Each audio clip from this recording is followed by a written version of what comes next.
बोलो जयकारा बोल मेरे श्री गुरु महाराज की जय। बोलो साचे दरबार की जय। जालू परमहंस जाजी महाराज की जय। एक रोज इरशाद हुआ कि हम लाला महावीर प्रसाद के घर जा रहे थे कि राह में एक साहब बख्शी शिव नारायण रहते थे।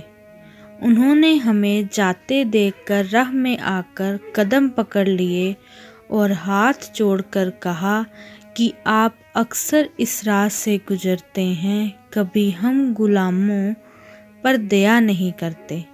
आज नाना व नमक यहीं भोग फरमाइए।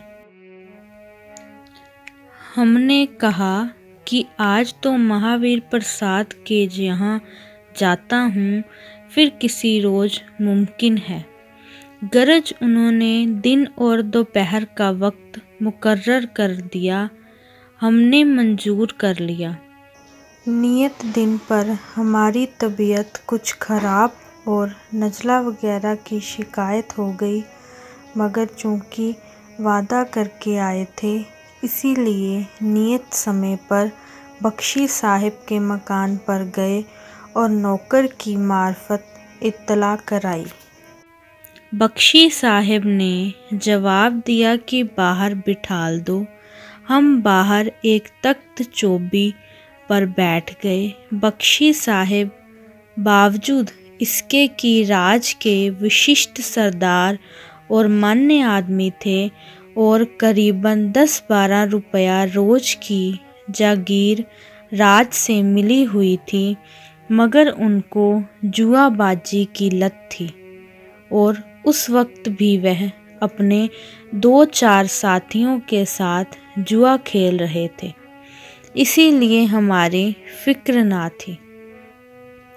सीप गहो मोती भयो, कदली भयो कपूर, अहि गुण गहो तो विष भयो, संगत को फल सूर।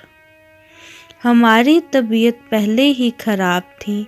बाहर बैठने से जो ठंडी हवा लगी तो बुखार चढ़ आया और धीरे धीरे ऐसी तेजी हुई कि तबीयत घबराने लगी और कई मर्तबा जी चाहा कि उठकर चलो, मगर लोकाचार ने इजाज़त ना दी और दिल में ख्याल किया कि हम अगर चले जाएंगे तो बख्शी साहिब को बहुत नागवारा गुजरेगा और कहेंगे कि जरा भी इंतज़ार ना कर सके और फिर इत्तला करानी मुनासिब ना समझी, क्योंकि उस वक्त वे ऐसे मनोरंजन में व्यस्त थे कि शायद उनको नागवार गुजरता और क्या कुछ खो बैठते। सोचा कि बैठने को कहा है सो बैठे रहो, अगर साफ जवाब मिल जावे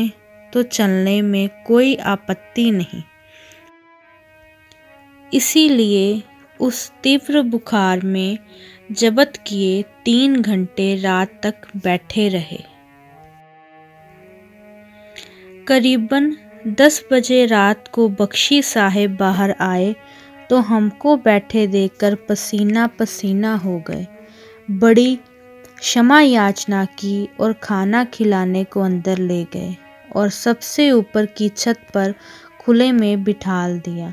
वहाँ जोर की हवा लगने से बुखार में और भी तेजी हो गई। बुखार की वजह से भूख तो पहले ही विदा हो गई थी, मगर हमने सोचा कि 2-4 ग्रास जरूर खाने चाहिए ताकि उनका दिल भी रह जावे। बख्शी साहिब को थूक फेंकने की बहुत आदत थी। उस वक्त भी उन्होंने थूका। हमने सिर्फ 1 ग्रास खाया था और दूसरा उठाने को थे कि वह खखार हमारी थाली में आकर गिरी। बस खाने से हाथ खींच लिया, मगर बख्शी जी को ये हाल मालूम ना हुआ और उन्होंने खाना बंद करने का कारण पूछा तो हमने खखार के गिरने का हाल तो ना कहा, सिर्फ इतना कहा कि आप देख लीजिए कि मुझको किस कदर शिद्दत का बुखार चढ़ा हुआ है। सिर्फ आपकी और वायदा के लिहाज से चला आया हूँ, मगर बुखार के कारण खाने से मजबूर हूँ। गरज हाथ धोकर वापस चले आए। बोलो जयकारा बोल मेरे श्री गुरु महाराज